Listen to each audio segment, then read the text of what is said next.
Great. Welcome, everyone. It is my pleasure to introduce Shannon Gleeson.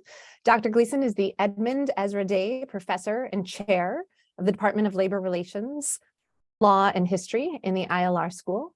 She earned her PhD in Sociology and Demography from UC Berkeley.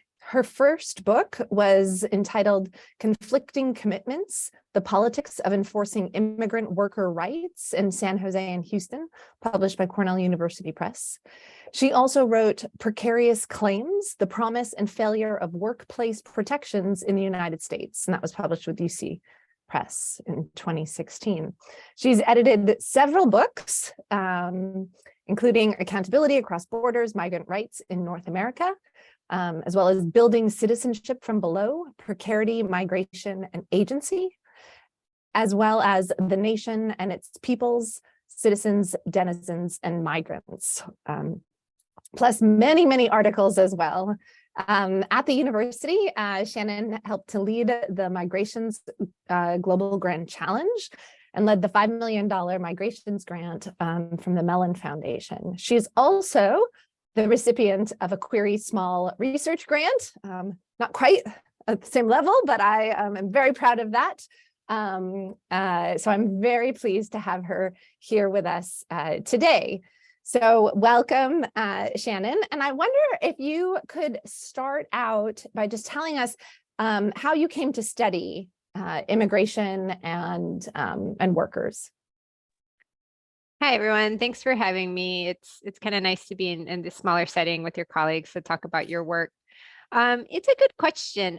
In graduate school, I knew that I wanted to study some aspect of inequality within sociology. We're kind of divided into subfields, and the kind of area I had gravitated towards was social stratification and inequality. And I knew also that I was interested in looking at the foreign-born population. I had spent some time as a program coordinator at a nonprofit that had been doing mostly work around naturalization and civic engagement and things like that. And so I had, gone to graduate school, and I didn't know what aspects of immigrant life I was going to focus on in terms of thinking about inequality. And so I came, in some ways, I came to the immigrant, so the population, first, and then later settled on labor issues, which of course touches on a number of different things. And part of that actually came from, I will never forget this, and they probably don't even remember having me, but I was at the University of Houston, and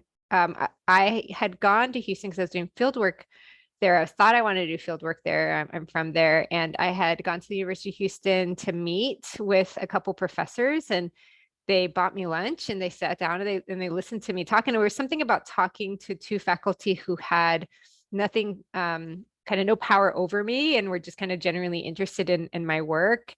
And so I walked away from that with some clarity about my interests, and it was influenced in part probably by the work they did. One of them was a sociology of religion, and the other focused on labor. And so it's sometimes these things just become really path dependent, but it was kind of incremental, I think, in my case.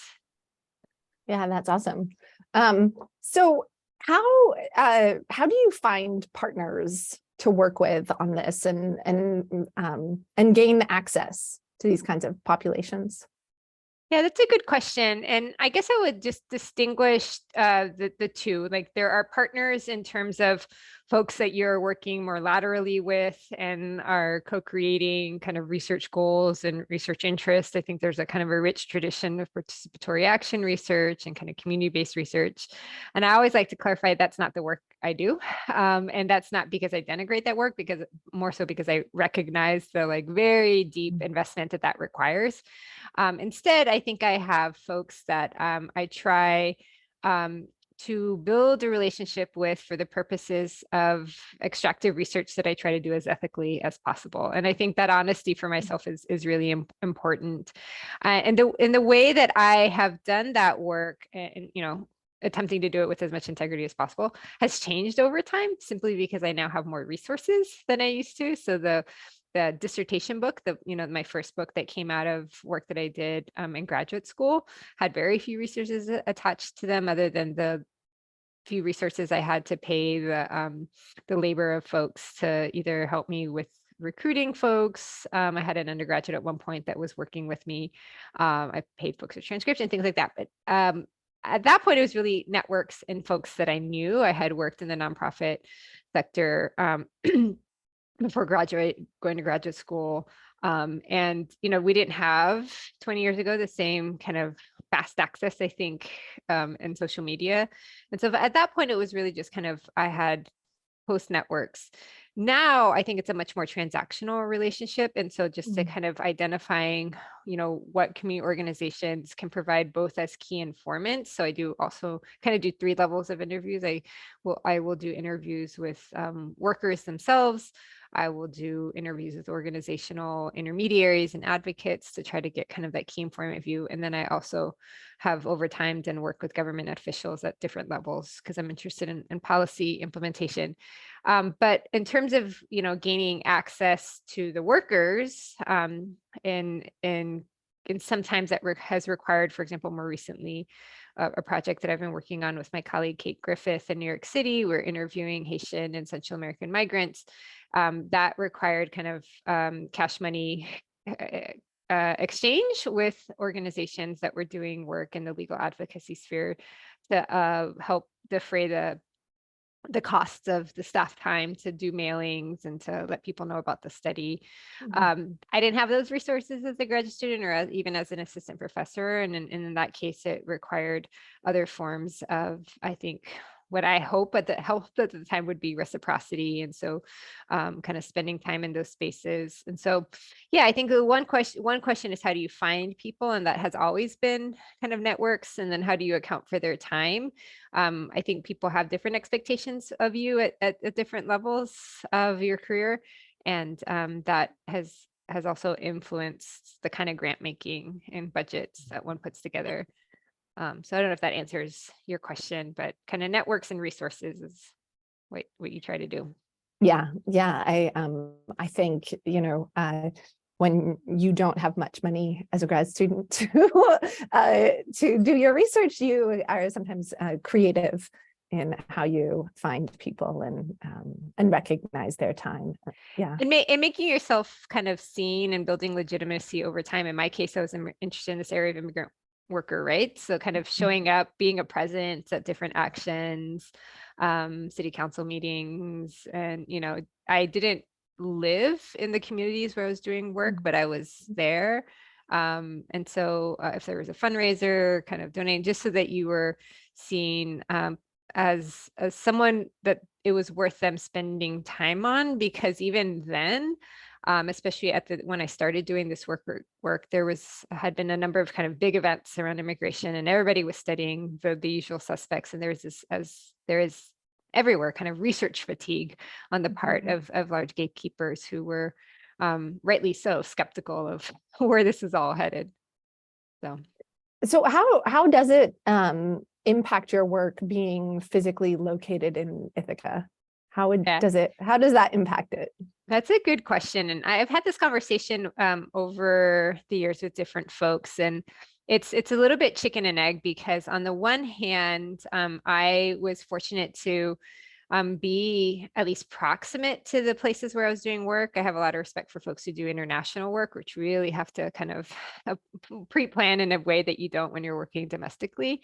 But there's kind of two layers of this question. Like, one is familiarity just with the context. I'm interested in kind of local politics, and I kind of had an understanding of the way Bay Area and California state politics work. Same with Texas. And so part of it was just kind of relearning, reorienting myself to a new context, understanding immigration through the lens of both a rural and East Coast place, understanding kind of race politics, even just what Latinidad meant out here. So there was that kind of just adapting in terms of rearing yourself to a new physical reality, even new industries. I had been working in more suburban and urban places. But then there's also the other part of it is I knew that, and I have not gotten to this stage yet. I knew that I eventually wanted to do work that was more rooted regionally to where I was living, and but that it was going to take a lot of time to kind of build that knowledge and legitimacy, both in terms of gatekeepers, but both in terms of like, do I even know the right questions to be asking? Are other people already doing that? And maybe that doesn't matter so much when you're in a place like New York City or the Bay Area where everybody's doing a bunch of versions of the same thing at the same time. But here, I think that it's more visible, not to, especially being at a place like Cornell, you don't want to come in and be like, I got this great idea, which, colleagues have already been working on in different ways elsewhere. So kind of creating that. My current projects have, so to finish off that question, being here, I've had to both finish up field research that had already been started in these other two places. And so pre-pandemic, I did a lot of traveling back to those places. I think we're only now moving into a space where it's legitimate to do a large number of interviews over Zoom. And even then, I think it's, depending on who you are and what kind of interviews they are. So, but at that point, I did a lot of kind of going back and finishing up that field work for the last book. But now we had started a new project in New York City. And so I've started a new project and brought it to fruition. Part of that had to do with leveraging contacts that the ILR school has in New York City, my own contacts there. And so a lot of money is what it comes down to, because we hired research assistants, many of them community-based, because I had multiple layers of distance. I had physical distance. I also had cultural and linguistic distance from the two communities that I was working on. And even with the Central American community, even though I am fluent in Spanish, I'm not Central American, I'm not an East Coaster. And so, so it's kind of both of those things combined. And I, again, pre-pandemic, spent time going down there, and doing that work. I've also very lucky to have ongoing collaborative projects that I've been working on. And so my colleagues and I over time had also split up some of that field work. So I was finishing a big project on the implementation of a national policy, which many of you are probably familiar with, the Deferred Action for Childhood Arrivals program. And I had our three research sites were New York City, Houston, and the Bay Area. And so, we kind of had to be more strategic about who was doing work then, because when we envisioned that project, my colleague was rooted in the city, New York City, I was rooted in the West Coast. And so we had to kind of rethink that. But with the help of research assistants and kind of doing strategic kind of project management, traveling, and just learning how to navigate a team of collaborators, both lateral and those who are working to do specific tasks for the project, has been a super big learning experience, at the same time of being physically removed from your team. We had a panel last year, I think it was, or maybe it was the year before. They all sometimes blend together with COVID, but specifically on collaboration in qualitative work. And so I'm interested in what you see as, perhaps part of that learning curve, but like, what do you think were the greatest attributes of being able to do collaborative work? And then what were some of the real challenges of it? Yeah, thanks. I mean, it's interesting because I have, I don't know if any of you have had to, for various reasons in our careers, we have to kind of document who are all the people that we've worked with, either for conflict of interest or as you're kind of accounting for budgeting. And when I start to make those lists, it's very, very long. And so I would answer your question differently depending, but kind of just to name who those collaborators or team members are. And again, this looks different than those in the STEM sciences where they have like a lab, it's a physical space, everybody's there.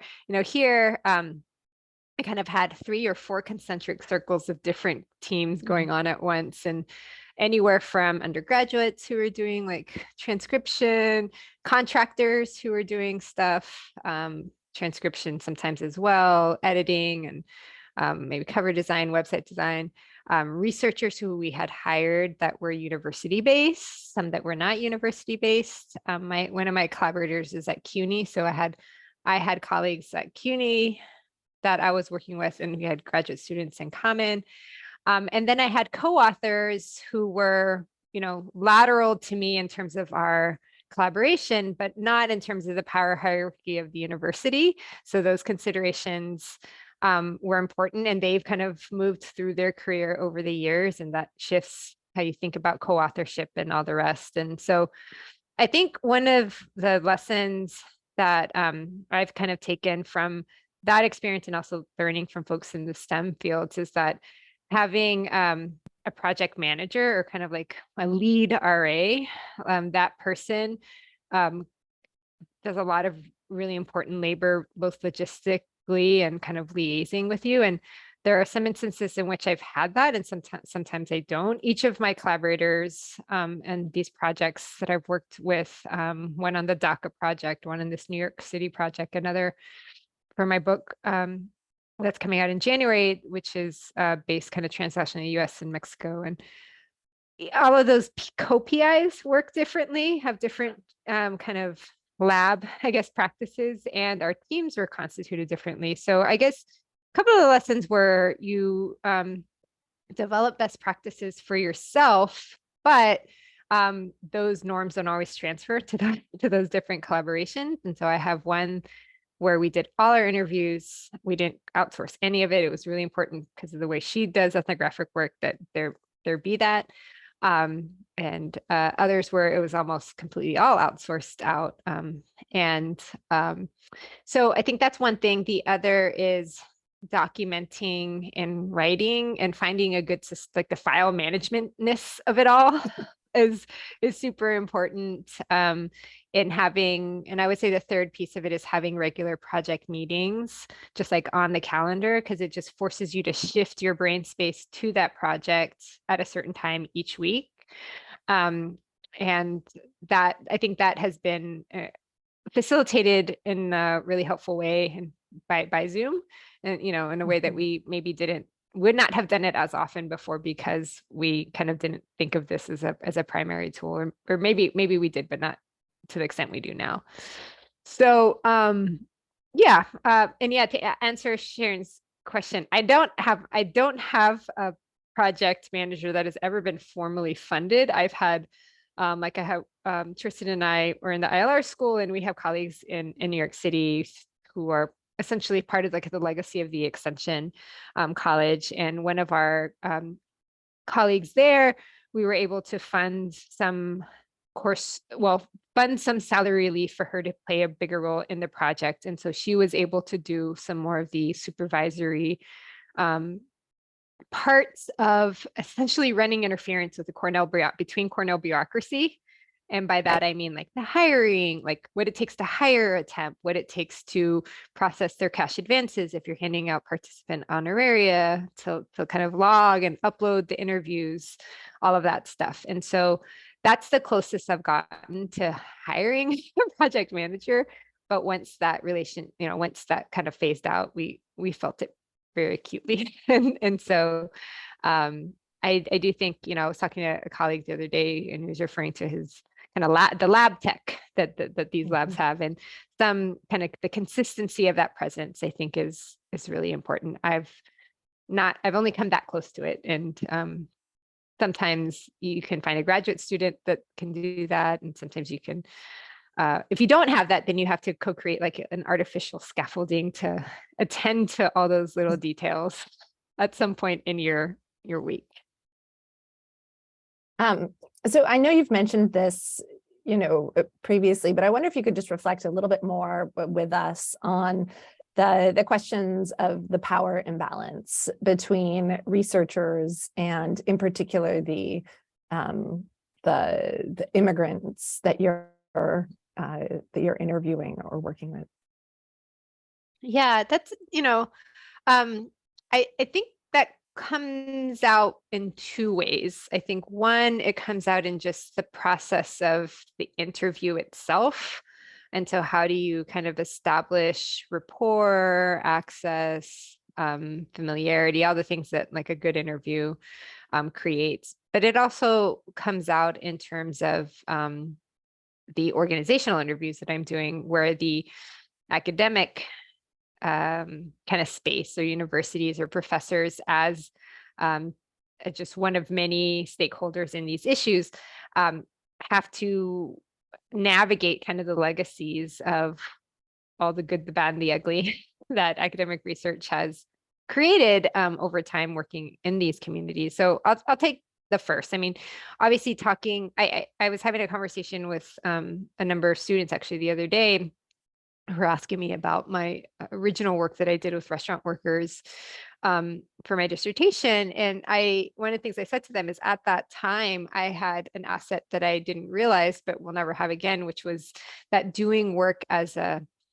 student kind of afforded me a weird sense of ability to access certain communities in a way that having all these other titles behind you, for the most part, doesn't open doors in spaces where low income or marginalized communities are operating. There's more skepticism that comes with that. And so kind of going in when I was first starting out as essentially this is a school project, felt benign, it felt non-threatening, it felt kind of a level of curiosity that didn't necessarily have that much to kind of be too concerned about. I think over time, as I would flash my ID and I would try to explain to them as best I could in lay terms what like a dissertation was. And there was kind of an interest, I think, on their part to tell their story to like a young, curious person. And I think over time coming in and saying, hi, I'm a faculty member. When I was doing this work at Berkeley kind of carries all sorts of connotations, but definitely here saying you're from Cornell, if you're doing work in the region, depending on who you're talking to, they have kind of different views about that. And that can bode well in some spaces. Like I've done a lot of work with diplomats because we've studied consular institutions or with government agencies, like that can open doors. But if you're talking to either low-wage immigrants who don't really necessarily know what that means or care, or organizations who are highly skeptical about kind of the gaze that you're going to bring to that project, you have to, I think, build legitimacy in different ways.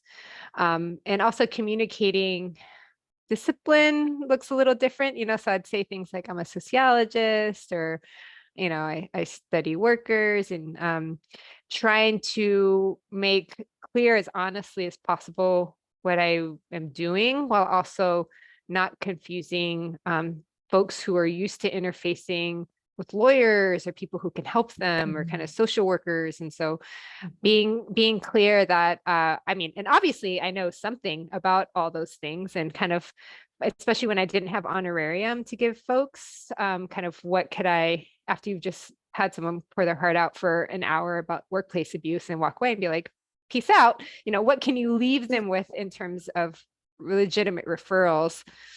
And I did have a number of people over the years, even since I've moved here, and I've been here 8 years, who kind of hung on to my number, or like, maybe put me somewhere in their phone and would call me, and because their labor case had taken a turn, and wanted some feedback. And in those cases, is a referral back to the trusted community partners that I knew. Our RA, who was doing a lot of work on Long Island, especially where those are much more isolated communities.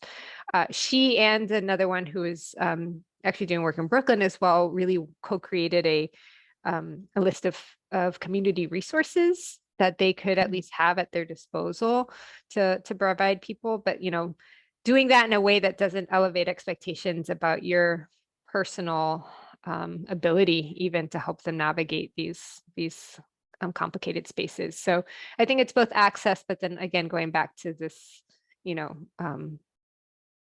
honesty about what you can and can't provide, and what this will and won't do for their life, if anything, I think has been, it's a challenge, but I think it's just the basic tenet of the work we're all doing. So do you typically offer honorarium to your participants? Like, I know it's kind of nitty gritty, but like, yeah, how much? no, How do you think about that? Totally. I think sometimes these small details can be really helpful to share. Totally. So the answer is yes now, and it's gone anywhere from nothing when I was doing this before as a graduate student to when I had this DACA project, and we were able to provide, at the time, our respective university bureaucracies did not allow us to give cash, but they allowed us to give gift cards. And and our program manager was kind of very clear that it had to be a very modest amount. And so $25. So $25 gift cards is what we had to do at the time. And they ended up being Amazon gift cards for the most part. And like, say what you will about Amazon, but it's at least like widely, accessible for people. So kind of navigating that. Or Safeway. I don't know if you know what Safeway is. So Safeway or kind of local grocery stores. Now the number that I have used is $50 cash. Like we've actually been able to do that through Cornell bureaucracy. And so that's the number that I try to write in. And I think that I've seen that number in other spaces as well for a 1-hour interview and kind of to try to justify it. From the perspective of IRB, it has to be a number that feels equitable, that you can't talk about it as you can talk about it as an incentive, but you can't talk about it as a payment. It has to not rise to the level where voluntary consent gets monkeyed about. Like it has to, for a very like precarious person, it can't be like so much money that they don't feel like they can say no. But that's, and I've heard different responses to that. I think in some cases, people feel that that's still not enough. In other cases, that feels like way more than they are able to give, but that's the number we're working with now. And that amount went to all the low wage workers that we were never, sometimes there was kind of gray areas, but that we never incentivized meetings with organizational leaders because that we kind of put that in a different category. But for those organizations that did more than just kind of talk to us, we tried to find a way to do an exchange for some of the groups. Like there's a legal advocacy group that we worked with who provided staff time to do outreach and mailing. There was $5,000 that we were able to give to them. And then there's a question of like, if we're giving it to those folks, how do you equitably do that? Of course, some organizations did more than others. And so I thought about it in kind of two ways. I thought about it as a real, transaction for their staff time, but it was also kind of goodwill for the work that we were doing. So yeah, that's in terms of money exchange to participants. And then for government officials and diplomats, they didn't get anything other than me being a thorn in their side and asking to talk to them.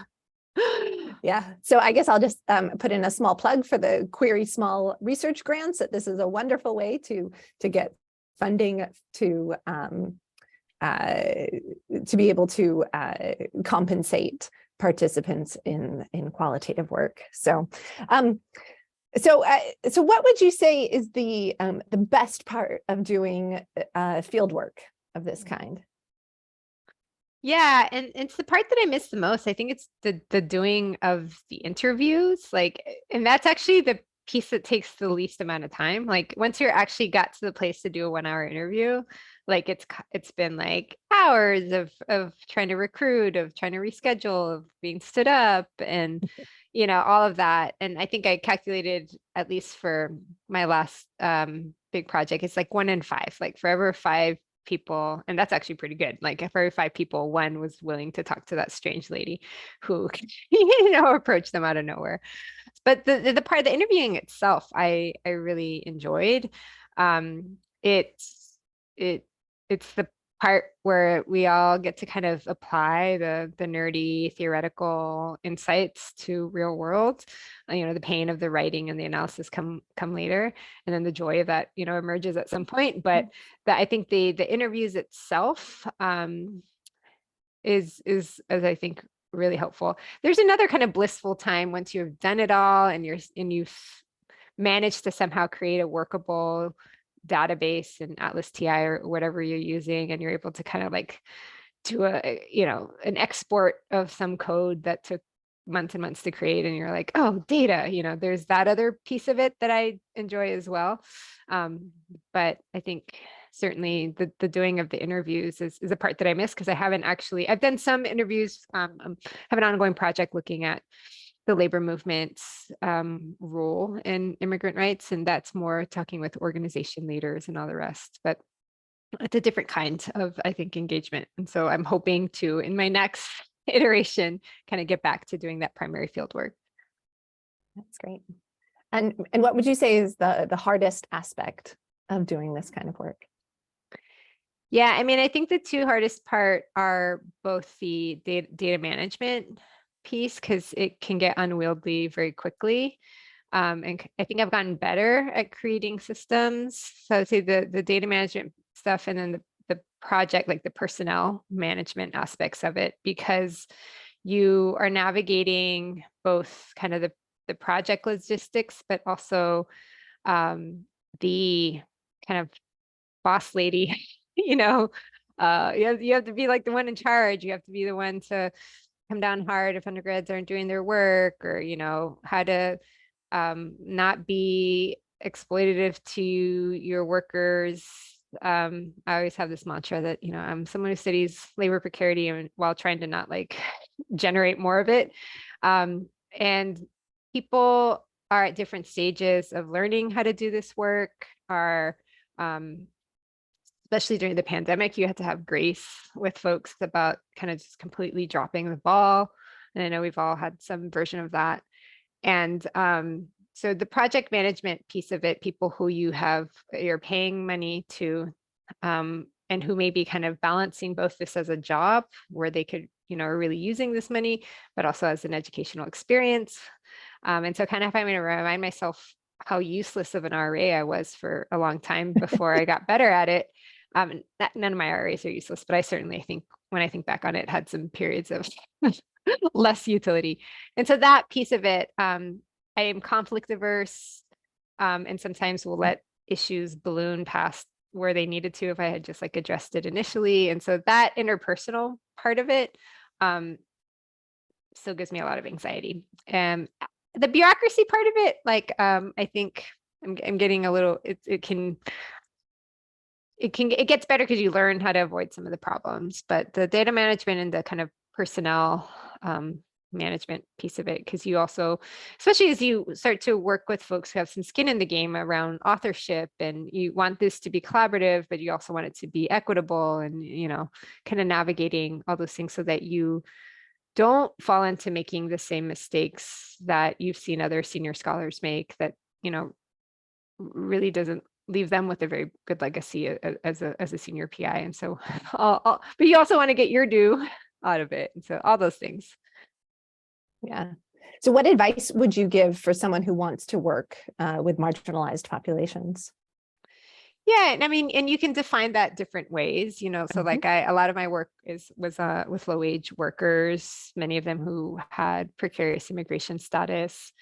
I think one of the biggest lessons I've learned, even just in terms of how we write and think about this, is I tend to be cynical by nature, and I was in an author makes critics panel for my book once, and the leading line out of one of the readers was, "This is the most depressing book I've ever read." And so I try not to, even though there are, especially in my field of kind of thinking about social inequality, a lot of my work is like laying bare what those structural inequalities are. I try not to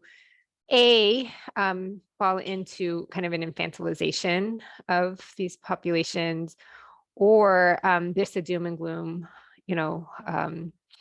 approach to thinking about how they navigate this. And so finding ways to also highlight them as like whole human beings who are actually finding a lot of joy in other parts of their life, even if that looks different. So I think that has been really important, because I think that's just like a truer rendition of just life. And then I would also just say, like, I have gone, like as I mentioned, especially coming here and learning about, immigrant farm workers in upstate New York is a very different experience than,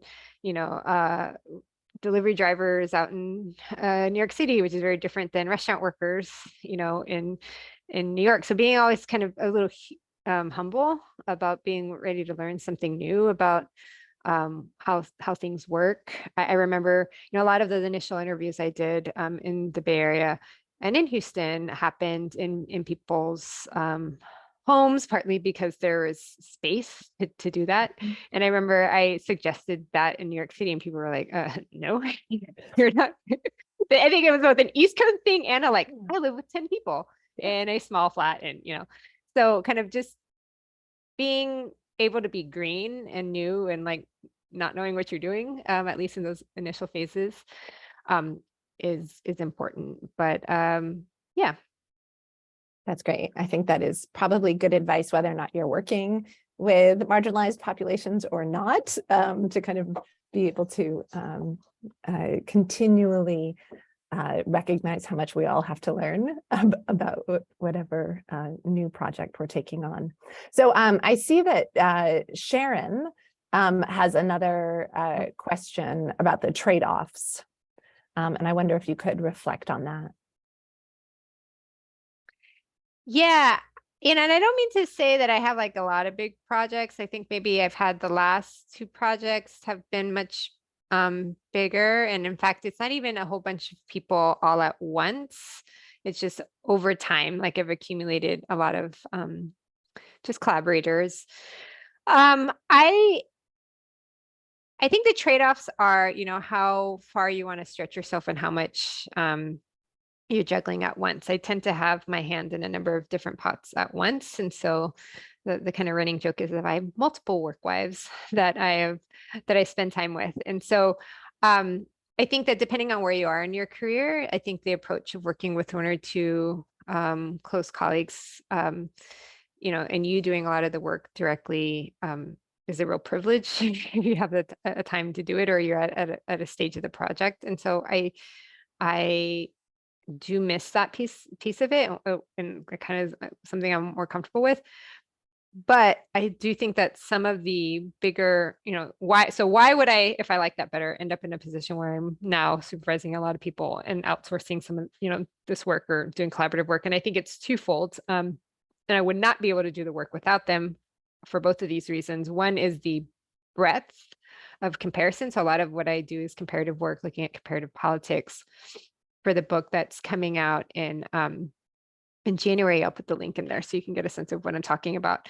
We were interested in the role of the Mexican consulate in doing advocacy for immigrant workers across the country. And we really wanted to be able to kind of get a sense of local realities, local civic and political infrastructure. And like, we just needed a team of people to talk to organizational leaders like across the country. And so that just required just more people and time to like, you tackle these 3 cities, you tackle, and a lot of those were phone interviews. So phone and Zoom. So that, and that was, it was a pretty standardized questionnaire. And so that allowed breadth. In the case of the current project that we are working on in New York City, I wanted to kind of get a sense of the experiences of a particular program that I hadn't spent a lot of time looking at before, which is a temporary protected status program. I put that link in there, and this is how the project started, in a place that I hadn't spent a lot of time in, with a population with, at least the 2 largest populations in this place were not populations I'd spent time with. I don't speak Haitian Creole. And so if I wanted to do this project, and we were physically removed, then I needed to bring on help. And even now in the process of doing the book writing, which is kind of going to be the project for this coming, we're halfway done, and in the project of this coming spring, we needed to retain those colleagues who are kind of the lead researchers in the Haitian and the Central American community, because they brought a piece to the analysis that we just didn't have. And so understanding the role of race and colonialism, specifically in the Haitian community, is something I could read about. I could do a lit review and I can kind of do my best, but it was important to kind of retain Darlene Dubuisson, who's our colleague, on to kind of do that work in a specific way. And so that was not just for optics, it was for like, oh, there's actually a lot about the Haitian studies, community that is going to help us better inform that she's an anthropologist too. So, and frankly, I'm at a stage in my career where having 1 versus 2 or 3 co-authors doesn't really mean much, it doesn't matter, and so like the value added for them versus what I lose is not a whole lot. And so it seemed the thing to do if we wanted to move the project forward. That's excellent. So at this point, if there are any questions, you can either raise your hand or put it into chat, and we can open it up to the group for questions. So perhaps while you all think about that, I do want to follow up on that question though about co-authorship of books, and maybe it's how do you just like do you say you write this chapter, I write this chapter, then we'll edit each other's chapters, or so how collaborative is your book writing? Yeah, it's a good question. Again, it depends on the work wife. We're working on a monograph right now on immigration politics in Houston, and the way I work with my colleague Els de Grau, who's a political scientist, is very iterative. So we do a lot of outlining and then tackle, like divide and conquer, and then exchange. And so we'll kind of each give a go at kind of a broad outline, and then we'll very much divide based on expertise. Usually one person is kind of focused on a different part of the data than others. And then we'll go off, write our pieces of it. Then it's a sea of red, track comments. And then, my colleague, she tends to do a lot of like comment bubbles where she'll say, you need to fix this and this kind of, and give me broad directions. And I tend to just rewrite people's stuff. So it's, we have kind of different ways. In my current project with Kate Griffith, we've fallen a bit into a pattern, I would say, where there's 4 of us co-authors. 2 of us are doing the primary writing. The 2 lead authors are doing primary writing. And Kate tends to do kind of a lot of we agree on an outline. She tends to give it a first go. And then we have kind of those crappy first drafts, and then we'll do a series of exchanges. I'm in charge of all things Zotero, anything having to do with Atlas TI. So I'll feed the exports to her. She will kind of pick the interview quotes. She'll give a go at it, and then I'll, as lead author for the book, and then I'll kind of come back through. Our other 2 colleagues, partly just because of their own responsibilities, and this is not their primary project, are there kind of after a draft has been completed, and will provide some important feedback, and having kind of outside reviewers just internal to the process before we send it out has been important. And so having other folks take a look at it, and then you kind of debrief as a group, like what part of that you want to incorporate. With the last book that I just put in the chat, we did a much, I think, broader division of labor. So each of us had different chapters that we worked on. One of the chapters in the book was very much focused on kind of the transnational advocacy context of accountability towards the Mexican state. And I'm not a Mexicanist, but my colleague has done a lot of work and is much more familiar with Mexican politics and kind of what the struggles of those folks are. And so she was the primary kind of lead author in that. Another one was focused more on labor unions and legal services organizations, and that's more my jam. So I did that into those. In that case, we did a lot more kind of, that's your chapter, that's my chapter. And then in all of those cases, I have a fantastic editor, Matt Seidel. That man is amazing. He has read most all my major manuscripts at some point, and I've paid that man good money over the years to, especially for the collaborative stuff, to kind of even out the writing, and to make sure that we're not piling mistakes on top of mistakes. And so having a good editor at the end can be really important, especially when you have 2, 3, 4 hands in the draft. That's great advice. How did you find him? It was so funny because I have a colleague who found him, and she's like, don't give his number out to anyone. And I was like, yes, but we need to keep him employed so that he can keep doing this. And so, and the great thing about, great thing about him is he is not a social scientist. He is a essayist. He has a PhD in English or literature. And so, I think of him as kind of a New Yorker type writer. And so he will call you on your jargon. He will say like, this doesn't make sense. And he's like informed enough, but he does nothing in our subject area.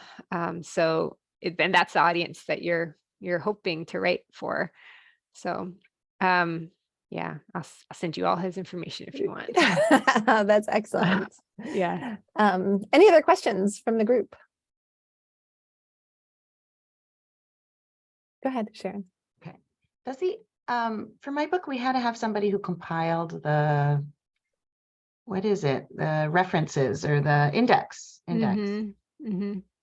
Yeah, so we can, and most all my projects been given the option to do it ourselves or farm it out, and I've always farmed it out. Yeah. Because it is a special skill. Yeah. And for the money you pay for it, have someone else do it, I've paid anywhere from $600 to $1,200 or $1,300, Okay. like worth every penny. It's an iterative process though, because they'll do a first draft of it, and then you'll see that they're missing certain things, or you need to do some consolidating. That is some place where you want the person to have some kind of subject expertise. In our case, like having somebody speak Spanish has been helpful, or just something in Latin America, just so they have like a sensibility. But yeah, the presses have always had their list of people who they like to work with, but we have, for the last 2 books, for both the accountability edited volume and this one that I put in the chat, use the same person. So yeah, there's also style conventions that they tend to know about, and things that you want to fight them on, and then they give you like page 2, part A, C of the Chicago manual, and you're like, oh, okay, if you say so. So they just know all those things. Great.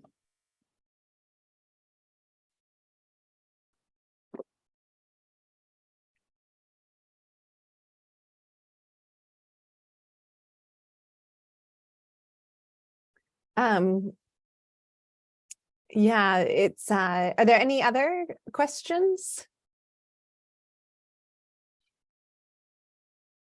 Yeah, I think so. Can I do want to ask one more logistical question about incentives, because, and this comes down to again, a logistical, how are, I don't know if it's about colleges at Cornell each having different systems, but sometimes you can get an advance. They don't generally like to give advances for participants. Do you have so there's both you mentioned cash, that you were able to give cash. How do you record or do you record the kind of transactions of who you're speaking with as a kind of record? And how is it that you get Cornell to be able to give you? Yeah, it's a good question. And for us, it was kind of double, because it was both us as PI, and then in the case of Patricia, our colleague, who was, and Darlene, or some of the folks who were doing the actual receiving of the money. So we as PI had to, name on the grant, had to okay that the cash advance money went to Patricia or Darlene, and we did it as a cash advance. That part becomes important if it's anyone other than the PI doing it. I just think of equity, because I'm not going to ask my RA or paid personnel to front the cash. And then they state what it's for, percent honorarium. You have to show that it's budgeted, or part of IRB. And then afterwards, they come back and basically sign an attestation of where the money went. And that becomes complicated, is also for confidentiality. And so one of the important things is to be able to show finance that IRB is not going to let you give them name, address, phone number, all those things that they want to attest of where the money went. And so what at the end of the day we settled on is like general location and interview. And the location could be like Brooklyn, New York, interview date. And so they get even a more stripped down version than what we got. And so they would do it. So we would have to do this in waves. So if we knew that she had 10, we'd do like 10 interviews worth, so $500, and then she kind of spend that down. And then we do another cash advance release. And then there were a few instances where she came up short, and then she'd have to return the money when, if it's, or we'd find kind of creative ways to reallocate it to another interview or something like that. But that is a finance question, and someone who you want to talk to your people with. And I would just say it also depends on the grants, because I know depending on the funding mechanisms, like now my understanding of the NSF dissertation improvement grants, that has a much more kind of flexible, you get the money in advance and then you just have to kind of account for it later. But I would say as you're doing your IRB, make clear the confidentiality pieces, which you'll have to do anyways. And then you'll have to that part of the bureaucracy is not talking to the other part. Ones they were interested in very different things. Kind of you'll have to, we had to on many occasions like show that to finance, because all they're thinking is like auditing.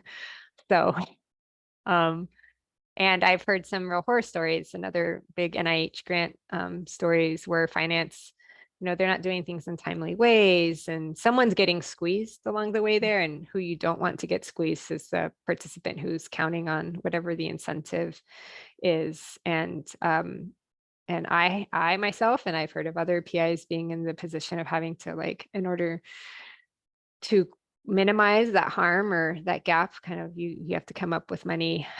No one likes to have to do that, but to maintain legitimacy, and so I don't want my RAs to be out of cash. There's another piece of this too that we had to write in, especially having a team, which is reimbursement for like mileage and any money that they're spending if they're sitting down having coffee with someone. That part of it is actually much more annoying, because you're having to document mileage of place to place, and you have to account for all the trips, you have to account for like receipts, and that is an expense too, which, is a little harder to account for in budgeting, but is a real part of the doing of the project. So all these hidden costs, which we as PIs can kind of account for and just absorb, like if you or I take someone out to a gimme coffee, it's not a lot of skin off our back, but if we have someone who's subordinate to us, who makes a lot less than us, and you've told them to go out and do this in a way, and then they're just like absorbing all these costs, then you got to find a way to remunerate them for it.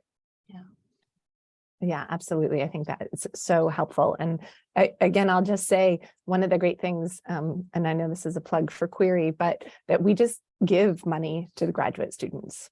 It is, it's not accounted in the same way, which I think recognizes the kind of flexibility that graduate students need when they're doing fieldwork, particularly internationally, to be able to fund the work that needs to be done.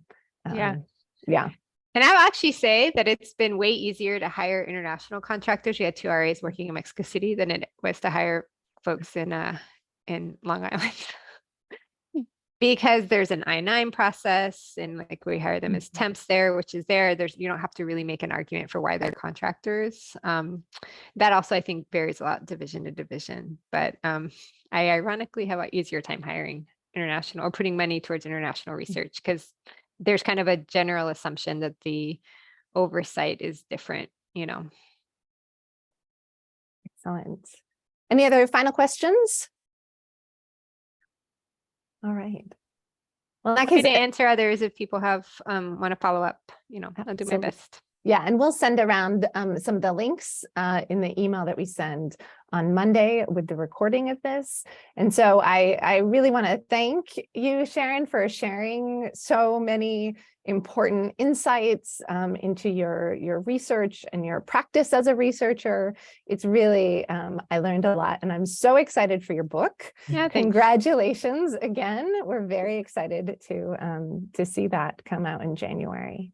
Thanks, folks. Thank you all. Stay warm. And have a wonderful end to a hectic semester. Take care, everyone. We'll see you next year. Yeah, see ya.